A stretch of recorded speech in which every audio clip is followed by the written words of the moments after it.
ভাই প্রবাসে থাকেন, নিজের জন্য কিছু সময় ব্যয় করেন, পরিবার পরিজনের জন্য তো অনেক কিছু করলেন, এবার নিজের জন্য করেন।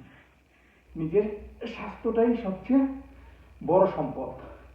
নিজের স্বাস্থ্যটা ঠিক রাখবেন, সুস্থ থাকবেন, ইনশাআল্লাহ ইনশাআল্লাহ অনেক কিছু করতে পারবেন।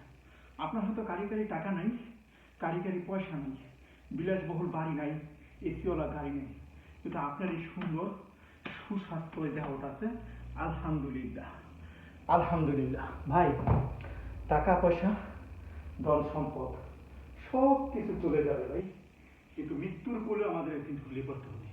কিন্তু আমরা যতদিন বাইচে আছি ততদিন সুস্থভাবে বাইচা থাকি ভাই। সুস্থতা মহান আল্লাহর বড় নিয়ামত, কিন্তু তার জন্য কি আমাদের আল্লাহ কিছু নির্দেশাবলী মেনে চলতে হবে। ভাই খাইতে পারবেন, আপনি কতটুকু খাবেন, কিভাবে খাবেন। আপনি যদি বেঁচে থাকেন আপনি অনেক কিছু খাইতে পারবেন, কিন্তু যদি আপনি সুস্থ না থাকেন, বেঁচে না থাকেন, কিছুই খাইতে পারবেন না। সো আমাদের প্রত্যেকের উচিত সচেতন হওয়া, সুস্বাস্থ্যকর ভালো খাবার খাওয়া। আমরা যারা প্রবাসী আছি ভাই, নিয়মিত পরিশ্রম করি, পরিবার পরিজন নিয়ে চিন্তা করি, সময় পাই না। কিন্তু না ভাই, একটু আপনার 24 ঘন্টা সময়ের ভিতরে একটু সময় বার করেন, প্রতিদিন মাত্র 10টা মিনিট আপনার সময় বার করেন, এবং এই 10টা মিনিট আপনার নিজের দেহের জন্য দেন। ইনশাআল্লাহ আপনি সারা জীবন সুস্থ থাকবেন। ওকে, লেটস গো গাইস।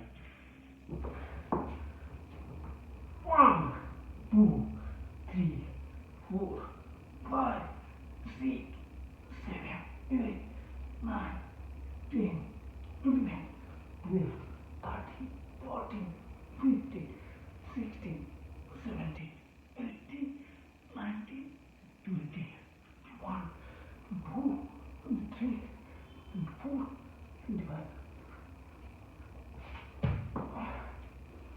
এভাবে আপনি প্রতিদিন 100 পুশ-আপ দেন, 25টা করে। 25টা করে না পারেন আপনি 20টা করে দেন, আপনি 20টা করে না পারেন আপনি 10টা করে দেন, আপনি 10টা না পারেন আপনি 5টা করে দেন।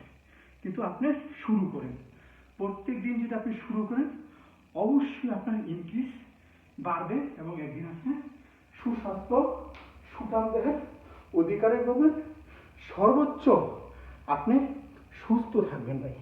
আমরা প্রবাসী থেকে ভাই অনেক কষ্ট করি পরিবারের জন্য, আত্মীয় স্বজনের জন্য, কিন্তু নিজের জন্য কি করছেন? টাকা পয়সা যা ইনকাম করছেন সব পরিবারকে দিচ্ছেন, পরিবার বিলাসবহুল জীবন যাপন করছে, শান্তিতে আছে। এইটাও একটা মনের তৃপ্তি যে আপনি পরিশ্রম করে আপনার পরিবারকে সুখে রাখছেন। কিন্তু আপনি সুস্থ থাকলে আপনার পরিবার সুস্থ থাকবে, আপনার পরিবার সুখে থাকবে। আপনার সুস্থতার জন্য ভাই নিয়মিত শরীর চর্চার বিকল্প নাই, আর সুশৃঙ্খল খাবারের বিকল্প নাই। আমরা জীবনটাকে একটু উপভোগ করি ভাই, সুস্থ থাকি, ভালো থাকেন। সুস্থ না থাকলে ভাই জীবনে কিছুই করতে পারবেন না, সব কিছু আপনার বৃথা মনে হবে, সব কিছু বৃথা মনে হবে। কার জন্য করছেন, কিসের জন্য করছেন? সব কিছু নিজের জন্য করছেন, কারণ আপনি নিজে সুস্থ, সব সুস্থ। আপনি নিজে ভালো, সব ভালো।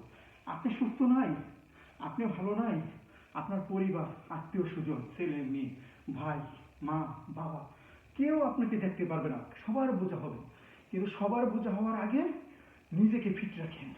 নিজেকে ফিট রাখতে হলে নিয়মিত 5 মিনিট, প্রত্যেকটা দিন 5 মিনিট। আপনি প্রতিদিন পারবেন না, আপনি 2 দিনে একবার করেন। 2 দিনে পারবেন না, আপনি 3 দিনে একবার করেন। অনন্ত সপ্তাহে আপনি 2টা দিন নিজের জন্য ব্যয় করেন। 2টা দিন, বেশি নয়, 2টা দিন ব্যয় করেন। ইনশাআল্লাহ আপনি সুস্থ থাকবেন।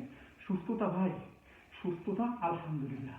সুস্থতা থাকবেন, আপনার বাড়ি নাই, গাড়ি নাই, টাকা নাই, পয়সা নেই, কোনো কিছু নাই, কিন্তু আপনি সুস্থ আলহামদুলিল্লাহ।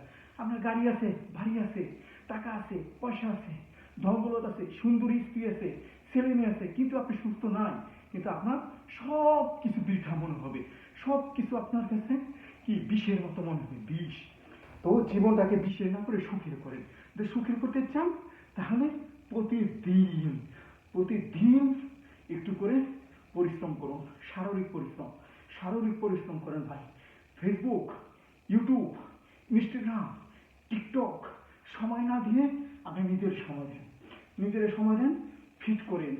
ফেসবুক, টিকটক, ইউটিউব, ইনস্টাগ্রাম আপনার পিছনে ঘুরবো, আপনার পিছনে ঘুরবো। সুস্থ থাকুন। আমার একটাই স্লোগান, সুস্থ থাকা। সুস্থ থাকা ভাই।